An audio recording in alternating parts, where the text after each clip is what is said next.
नमस्कार, स्वागत है आपका हॉर्नबिल टीवी में। मैं हूं आपके साथ विशाल गर्गो। इस वक्त की बड़ी खबर का रुख कर लेते हैं। हरियाणा दौरे पर सीएम पुष्कर सिंह धामी बीजेपी प्रत्याशियों के प्रचार में डटे हैं। सीएम कृष्णपाल गुर्जर के पक्ष में करेंगे 2 बड़ी जनसभाएं।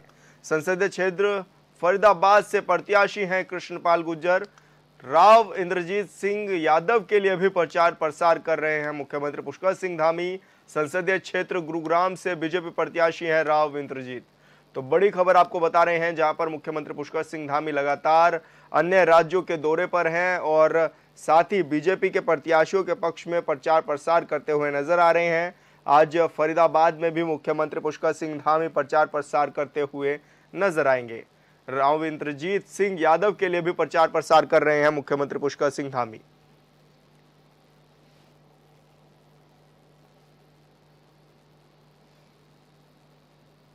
और देहरादून से बड़ी खबर, सुगम चारधाम यात्रा के लिए दून पुलिस कटिबद्ध। तीर्थयात्रियों की सुविधा के लिए 2 हेल्पलाइन नंबर किए हैं जारी। ट्रांजिट कैंप ऋषिकेश में पुलिस ने जारी किए हेल्पलाइन नंबर। यात्रा से संबंधित जानकारी प्राप्त कर सकेंगे यात्री। तो बड़ी खबर आपको बता रहे हैं, जहां पर दून पुलिस ने ये बड़ी पहल की है और हेल्पलाइन नंबर जारी कर दिए हैं। यात्री बड़ी संख्या में तीर्थयात्री उत्तराखंड में पहुंच रहे हैं और ऐसे में जो यात्रा से संबंधित जानकारी है वो इन हेल्पलाइन नंबरों से ले सकेंगे। और इसके लिए दून पुलिस ने पूरी तैयारियां कर ली हैं और साथ ही 2 हेल्पलाइन नंबर भी जारी कर दिए हैं। यात्रा ताकि सुगम रहे, सुरक्षित रहे और जो भी चारधाम यात्रा से जुड़े अपडेट्स लेने हों वो इन हेल्पलाइन नंबर्स पर तीर्थयात्री ले सकेंगे।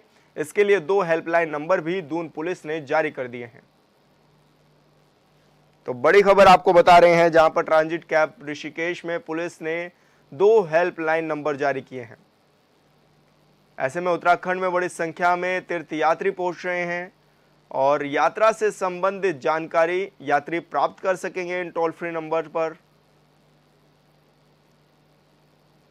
तो दून पुलिस लगातार तत्पर नजर आ रही है और इसको लेकर यात्रियों को सुविधा देने के लिए ये 2 नंबर जारी किए गए हैं ताकि यात्री अपनी कोई भी क्वेरी इन नंबर पर कर सकते हैं। तो बड़ी खबर आपको बता रहे हैं चारधाम यात्रा से जुड़ी।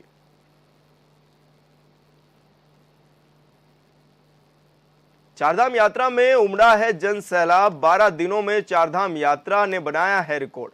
7,23,000 के पार पहुंचा श्रद्धालुओं का आंकड़ा और केदारनाथ धाम में दर्शनार्थियों का जो आंकड़ा है वो 3 लाख के पार पहुंच गया है। 1,39,656 श्रद्धालु भगवान बद्रीनाथ के दर्शन भी कर चुके हैं। यमुनोत्री धाम में 1,35,537 श्रद्धालुओं ने दर्शन किए, तो वहीं गंगोत्री धाम में 1,25,777 तीर्थयात्रियों ने दर्शन किए हैं। तो ये बड़ी खबर आपको बता रहे हैं, जहां पर लगातार तीर्थयात्री पहुंच रहे हैं उत्तराखंड में चारधाम यात्रा में। और इस दौरान 3 लाख से अधिक श्रद्धालु केदारनाथ में दर्शन कर चुके हैं और लगातार यह आंकड़ा बढ़ रहा है और अलग अलग धामों पर यात्रियों की भीड़ भी दिखाई दे रही है।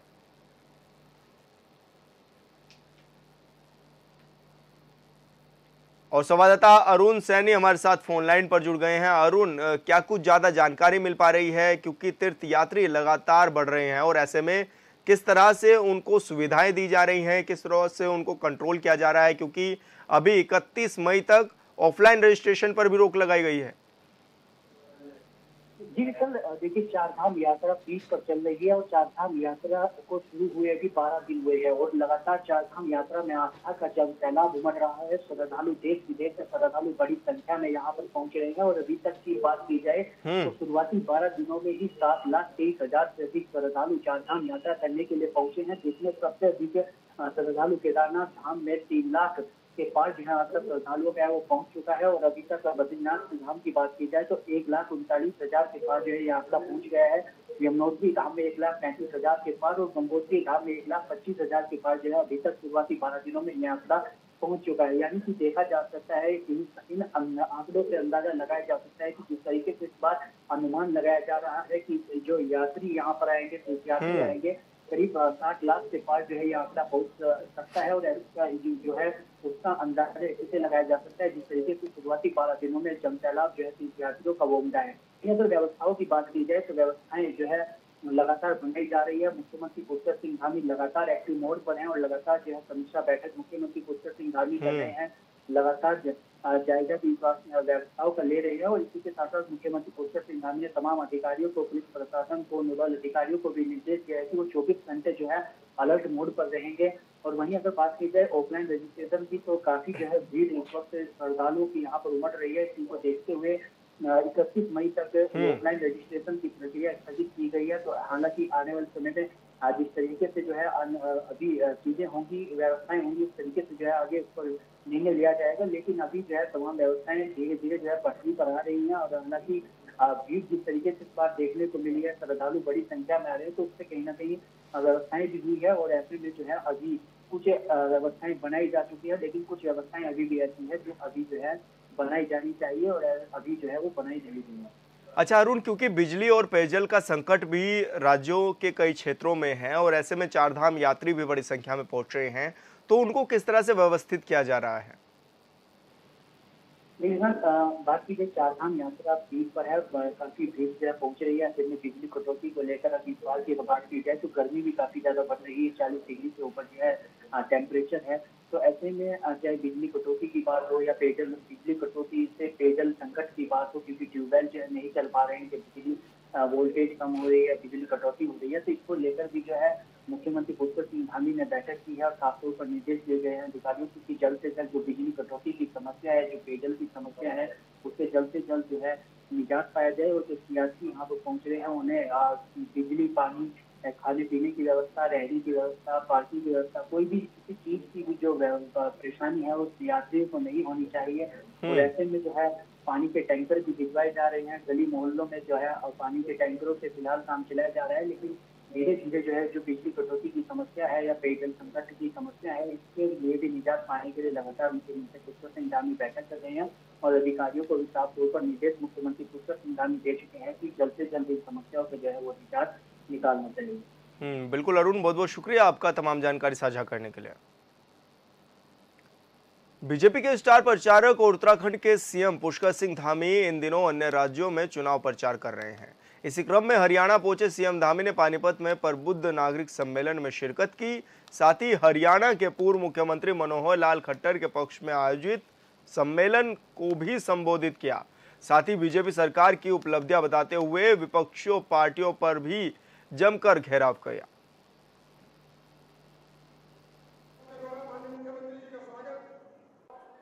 एक तरफ आज मोदी जी जहां देश को विकास के पथ पर आगे ले जा रहे हैं, वहीं दूसरी तरफ कांग्रेस हमेशा की तरह इस चुनाव में भी परिवारवाद, भ्रष्टाचार और तुष्टीकरण को बढ़ावा दे रही है।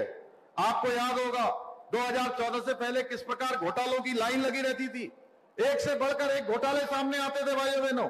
लेकिन मोदी जी के 10 वर्षों के कालखंड में एक भी घोटाला नहीं हुआ, क्योंकि मोदी जी ने कहा प्रधानमंत्री की शपथ लेते ही कि न मैं खाऊंगा न किसी को खाने दूंगा। भाइयों बहनों, इनको देखते हुए जब इन भ्रष्टाचारियों पर कार्रवाई हो रही है तो इन भ्रष्टाचारियों ने एक ठग बंधन बना लिया है, इंडी गठबंधन बना लिया है, जो एक दूसरे को भी ठगने का काम कर रहा है। आप देखिए कि हरियाणा में आम आदमी पार्टी और कांग्रेस पार्टी, दोनों पार्टियां चुनाव के मैदान में मिलकर चुनाव लड़ रही हैं। वहीं आप पंजाब चले जाइए, पंजाब में दोनों पार्टियां एक दूसरे के खिलाफ चुनाव लड़ रही हैं। भाइयों बहनों, एक दूसरे को गालियां दे रही हैं, एक दूसरे के खिलाफ अनाप शनाप बोल रही हैं और यहां गलवैया कर रही हैं, दिल्ली में गलवैया कर रही हैं। ये एक दूसरे को जब ठगने में किसी को नहीं छोड़ रहे हैं तो आप ये लगाइए, तो इसे ठगबंधन नहीं कहेंगे तो क्या कहेंगे बताइए? ठगबंधन कहेंगे कि नहीं कहेंगे? अरे जोर से बोलिए भाई, क्या है ठगबंधन? आम आदमी पार्टी की तरह ही जो जेजेपी पार्टी है वो भी मौकाप्रस्त पार्टी के रूप में आज हम सबके सामने है। जो पार्टी सत्ता के लालच में गठबंधन तोड़ रही है, उसके ऊपर जनता कैसे भरोसा कर सकती है? इसलिए हरियाणा की जनता अच्छी तरह से जानती है, जेजेपी को वोट देने का मतलब है अपने वोट को खराब करना। इसलिए भाइयों बहनों, कांग्रेस वो पार्टी है जिसने तुष्टीकरण की राजनीति करते हुए भगवान राम के अस्तित्व को भी नकार दिया था, राम सेतु को भी नकार दिया था, और सुप्रीम कोर्ट में राम का मंदिर न बने, हमारे आराध्य देव भगवान का राम का मंदिर न बने, उसके लिए उन्होंने वकीलों की एक लंबी फौज खड़ी कर दी थी। भाइयों बहनों, इनको राम मंदिर के प्राण प्रतिष्ठा के कार्यक्रम का भी न्योता भेजा गया। उन्होंने तुष्टीकरण की नीति और एक वोट बैंक से डरकर, घबराकर कि वो वोट बैंक हमसे नाराज न हो जाए, हमारे आराध्य देव भगवान श्री राम के प्राण प्रतिष्ठा के कार्यक्रम को भी ठुकरा दिया। भाइयों बहनों, ये कांग्रेस पार्टी है जो कहती है शरिया कानून को, पर्सनल लॉ को और मजबूत करने की बात करती है। तुष्टीकरण की राजनीति में कांग्रेस इस हद तक गिर गई है कि आप पैतृक संपत्ति पर भी टैक्स लगाने की बात कर रही है। यानी कि आपने जो संपत्ति अपनी मेहनत से कमाई है, अपने बच्चों के लिए संभाल कर रखी है, कहते हैं कि हमारी सरकार बनेगी, कांग्रेस गठबंधन की सरकार बनेगी, तो हम उसमें से आधी संपत्ति जब्त कर लेंगे, और आधी संपत्ति जब्त करने के बाद वो आधी संपत्ति एक वर्ग विशेष के जो इनका वोट बैंक है उस वोट बैंक को दे देंगे, क्योंकि इनका मानना है कि जो देश की संपत्ति है, देश के आर्थिक संसाधन है, उस पर गरीबों का हक नहीं है, ओबीसी का हक नहीं है, एससी का हक नहीं है, एसटी समुदाय के लोगों का हक नहीं है।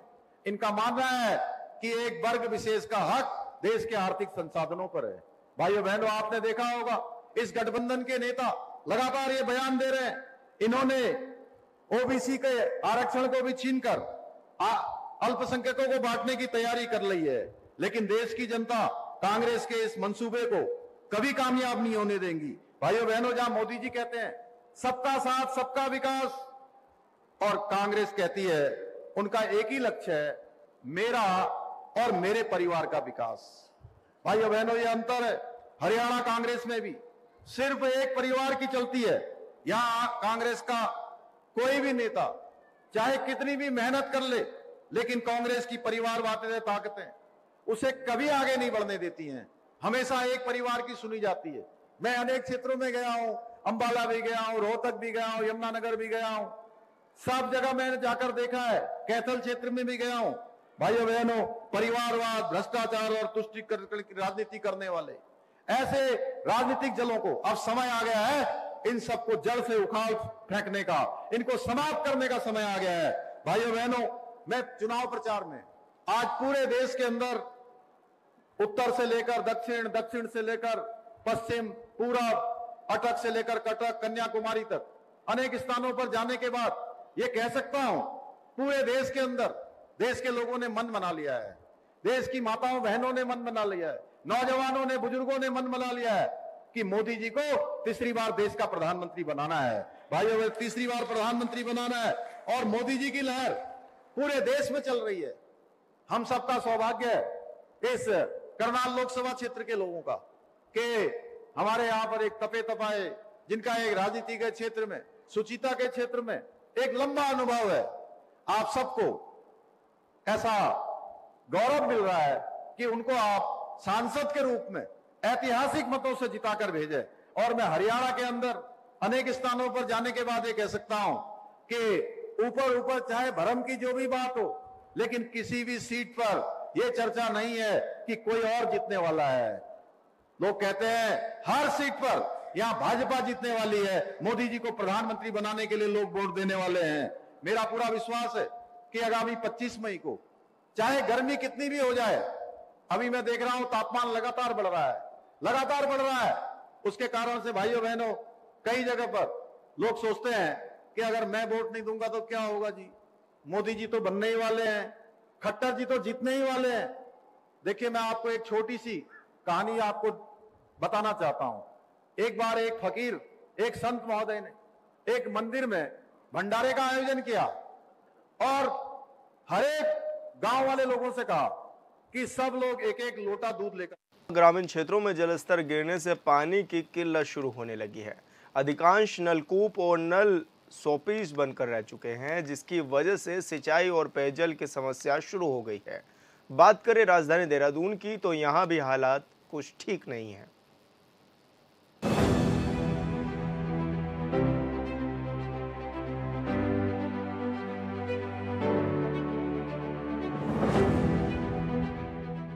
बहुत ज़्यादा परेशानी है भैया।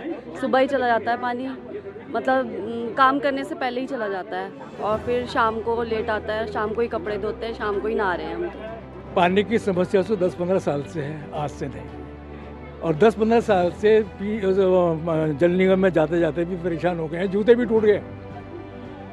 जल क्या वो जल नल दल क्या प्रोग्राम थे प्रधानमंत्री की, वो भी बेकार है।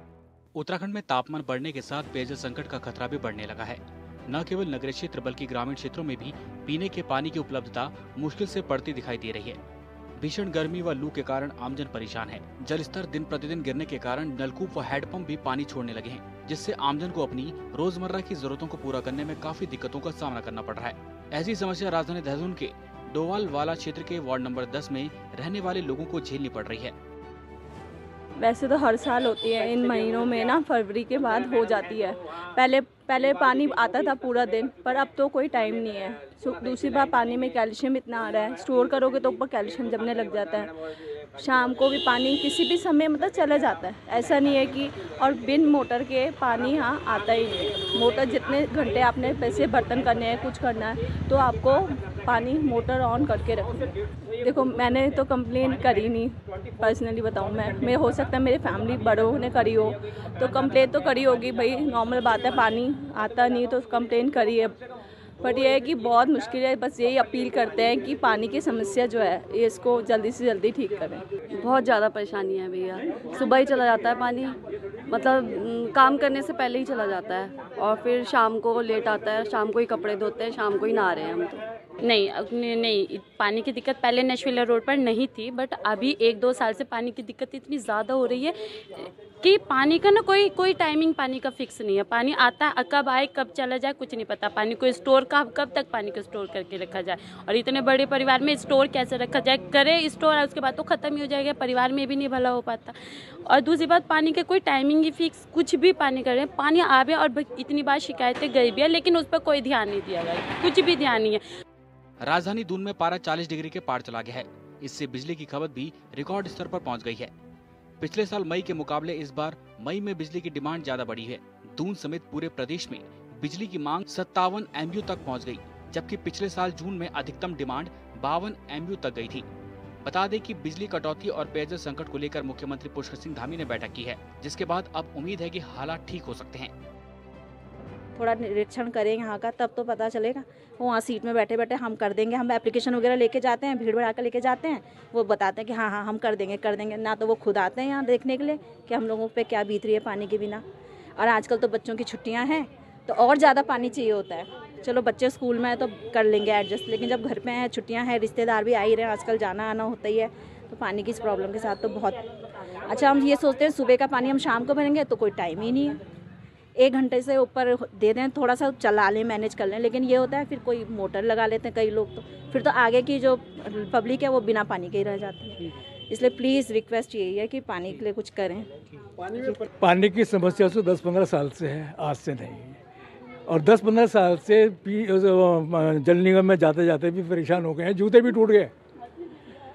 जल क्या वो जल नल दल क्या प्रोग्राम थे प्रधानमंत्री की, वो भी बेकार है, क्योंकि सिर्फ 90 मीटर के 100 मीटर के पाइप लगाने के लिए आज तक उनके पास में धन नहीं जुटा पाया है। अगर वो पाइप लग जाए तो मोहल्ले की समस्या ही पूरी हो जाए। और सबसे पहले तो यह है कि जो 50-60-70 किलोमीटर 70 फीट के ऊपर जाके जो नल टूटता भी है किसी का, अगर उसको नल ढूंढने की भी हो है तो वो नल नहीं मिलता। आदमी को जो है 50-60 हज़ार रुपया ऊपर लगाना पड़ता है, कि फिर रोड के ऊपर डालना पड़ता है। जब वो योजना थी उसके अंतर्गत भी तो नल डाला जा सकता था, क्या उसमें प्रावधान नहीं था इस मोहल्ले के लिए? प्रावधान नहीं था इस मोहल्ले के लिए पाइप लगाने का? क्या और ही जगह था? वो प्रावधान गया कहाँ? वो प्रधानमंत्री के वचन गए कहाँ? वो मिनिस्टर वो MLA और MP के वचन गए कहाँ? सब खाक झोंक रहे। वहीं बिजली कटौती और पेयजल समस्या को लेकर सियासत भी तेज हो गई है। कांग्रेस प्रदेश प्रवक्ता शीशपाल सिंह बिष्ट का कहना है कि मुख्यमंत्री पुष्कर सिंह धामी बहुत देर से जागते हैं। चाहे चारधाम यात्रा में व्यवस्थाओं की बात हो, पेयजल संकट या फिर बिजली कटौती की बात हो, लगातार 1 महीने से विपक्ष सरकार को जगाने का काम कर रही है, लेकिन सरकार सुध नहीं ले रही। उन्होंने सरकार से सवाल पूछते हुए कहा कि आखिर बेतहाशा होती बिजली कटौती और पेयजल संकट को लेकर जवाबदेही किसकी है। देखिए, मुख्यमंत्री जी बहुत देर से जागते हैं, चाहे वो वनाग्नि की बात हो, चाहे चारधाम यात्रा में अव्यवस्थाओं की बात हो, चाहे पेयजल संकट और बिजली कटौती की बात हो। हम लगातार जो है 1 महीने से ज़्यादा समय हो गया इस विषय को उठा रहे हैं, सरकार को जगाने का काम कर रहे हैं कि भैया बिजली कटौती जो है एक बड़ी समस्या बन रहा है, लोग इससे परेशान हैं। हॉस्पिटलों में मरीजों को दिक्कत हो रही है, स्कूलों में बच्चे नहीं पढ़ पा रहे हैं, रोज़मर्रा के काम जो है ऑफिसों में नहीं निपटाए जा सक रहे हैं और लो वोल्टेज है, बिजली कटौती इस कारण जो है ट्यूबवेल भी नहीं चल पा रहे हैं। 132 से ज़्यादा ट्यूबवेल जो है लो वोल्टेज के कारण जो है जल भराव नहीं कर पा रहे हैं। इससे पेयजल संकट जो है गहराए और हर वार्ड में ये स्थिति है। अब आप निर्देश दे रहे हैं, आप जो है समय रहते जो है तैयारियां क्यों नहीं करते? आपका जो है पेयजल विभाग जो है क्यों सोया हुआ रहा? और संबंधित मंत्री की कोई जिम्मेदारी है नहीं इस चीज़ को लेकर के? ये जवाबदेही किसकी है आखिर? तमाम जो है जनता जब त्राहिमाम करने लगती है, हमें तो लगभग 1 महीना पहले पेयजल कार्यालय पे जो है प्रदर्शन भी किया था, उससे पहले प्रेस कॉन्फ्रेंस भी की थी, सरकार को जगाने और चेताने का काम किया था। तब जो है इस मामले को गंभीरता से क्यों नहीं लिया? अब जो है जनाक्रोश बढ़ता हुआ देख करके व्यवस्थाओं को सुधारने की बात की जा रही है, अच्छी बात है, लेकिन जो है व्यवस्थाएं सुधरती हुई दिखनी भी चाहिए, लोगों की परेशानी जो है कम होती हुई नजर आनी चाहिए, लेकिन लोगों की परेशानी का कोई समाधान होता हुआ नजर नहीं आ रहा। वहीं कांग्रेस के आरोपों पर बीजेपी पलटवार कर रही है।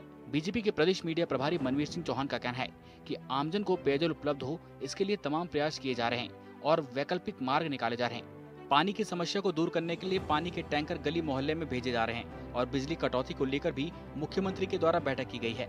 वहीं जल्दी इसका निवारण किया जाएगा। वहीं मनवीर सिंह चौहान ने कांग्रेस के आरोपों पर पलटवार करते हुए कहा कि कांग्रेस सिर्फ और सिर्फ सरकार की बुराइयां ढूंढने का काम करती है, लेकिन जो कांग्रेस शासित प्रदेश हैं, उससे कम बिजली कटौती उत्तराखंड में हो रही है, कम दर पर बिजली मिल रही है, लेकिन कांग्रेस उन बातों को नहीं भूलेगी। कांग्रेस सिर्फ और सिर्फ नकारात्मक बयान देती है। सरकार का प्रयास आम व्यक्ति को पेयजल उपलब्ध हो, इसके लिए सरकार के द्वारा लगातार वैकल्पिक व्यवस्थाएं की जा रही हैं। टैंकर के माध्यम से हर गली मोहल्ले में पानी पहुंचाने का काम किया जा रहा है और इसके साथ ही बिजली कटौती को लेकर के भी आदरणीय मुख्यमंत्री द्वारा समीक्षा बैठक ली गई। और क्योंकि गर्मियों के सीजन में पेयजल की और बिजली की जो समस्या आती है, उसके निदान के लिए सरकार हर संभव प्रयास कर रही है। मुझे लगता है कांग्रेस को सिर्फ अपने अनर्गल बयानबाजी और सरकार पर हर मामले में अच्छाई को छुपाने की और बुराई को आगे निकालने की वो कोशिश इनकी हमेशा रहती है। इतनी सुगम और सुव्यवस्थित यात्रा आदरणीय मुख्यमंत्री के प्रयासों से चारधाम की चल रही है। पेयजल और बिजली को लेकर के जो संकट अन्य प्रदेशों में, हम कांग्रेस शासित राज्यों की बात करें तो उनकी तुलना में उत्तराखंड राज्य में सबसे कम कटौती बिजली की हो रही है, सबसे कम दर में बिजली उपलब्ध हो रही है। तो इस बात को कांग्रेस वाले नहीं बोलने वाले हैं, लेकिन उन्हें कुछ न कुछ नकारात्मक बोलने की आदत है, इसलिए उस तरह की बयानबाजी करते रहते हैं। उत्तराखंड ऊर्जा प्रदेश है, लेकिन ऊर्जा प्रदेश होते हुए उत्तराखंड में बिजली कटौती और उससे उत्पन्न होने वाली बिजली की समस्या दिन प्रतिदिन बढ़ रही है। ऐसे में इस समस्या को लेकर सियासत भले ही खूब हो रही है, लेकिन आमजन मानस की समस्या का समाधान कब होगा, ये अभी भी बड़ा सवाल है। Bureau report, hornbill TV. और फिलहाल इस बुलेटिन में इतना ही। आप देखते रहिए हॉर्नबिल टीवी। नमस्कार।